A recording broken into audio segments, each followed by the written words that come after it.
important thing in life is our belief, knowing ourselves and what we stand for. Without knowing that, there will always be a void in our heart, a void that we look around to fill. We see the world around us, and some people don't think beyond the superficial things they see. The void then becomes one of being distracted with material things.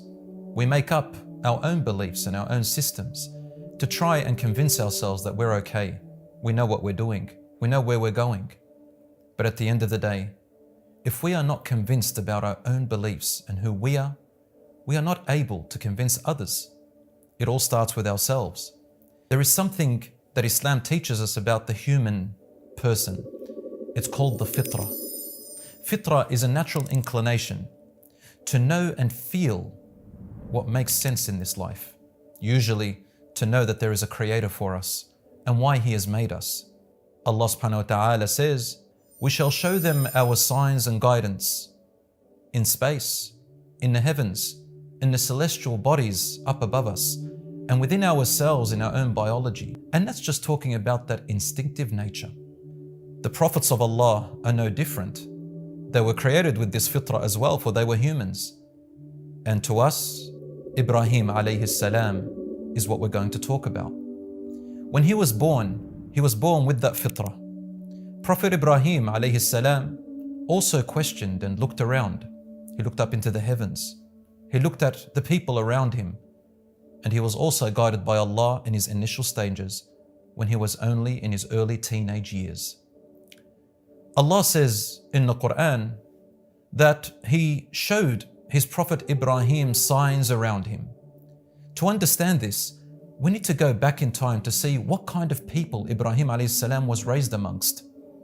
Well, the historians tell us that Ibrahim alayhi salam was born in a place called Ur, which later on became most likely Babylonia.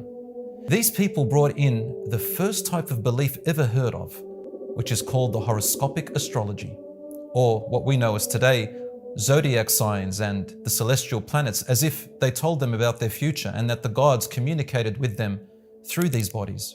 The sun had a meaning, the moon had a meaning, the way the stars came together had a meaning. They even had gods which they made named after certain planets like Jupiter and Saturn. They had a god named Murdoch, and each tribe and each place had their own great god and then little gods amongst them. Ibrahim alayhi salam, growing up as a child, looked around him and thought, how can I believe what they believe? You see, Prophet Ibrahim from an early age, he was a very inquisitive type of person.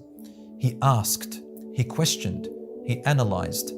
He looked at the sun, he looked at the moon, he looked at the stars, he looked at what they thought of and thought to himself, but these bodies and these things around, they continue to do the same thing over and over again as if they are controlled. So he analyzed, how can something be controlled? Be a God itself.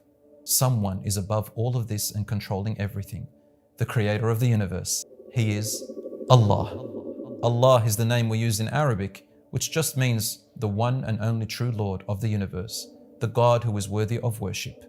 Suddenly, Allah subhanahu wa ta'ala brought to Ibrahim alayhi salam the new message and made him and called him a prophet from a very young age of what society calls today a teenager. My brothers and sisters, through this normal fitra thought, the natural way that Ibrahim alayhi salam thought like the rest of us, Allah subhanahu wa ta'ala wanted to instill that belief in him and give him something to go away to his people and to his family to talk about with absolute conviction. And so Allah says, وَكَذَلِكَ نُرِي إِبْرَاهِيمَ مَلَكُوتَ السَّمَاوَاتِ وَالْأَرْضِ وَلِيَكُونَ مِنَ الْمُوقِنِينَ.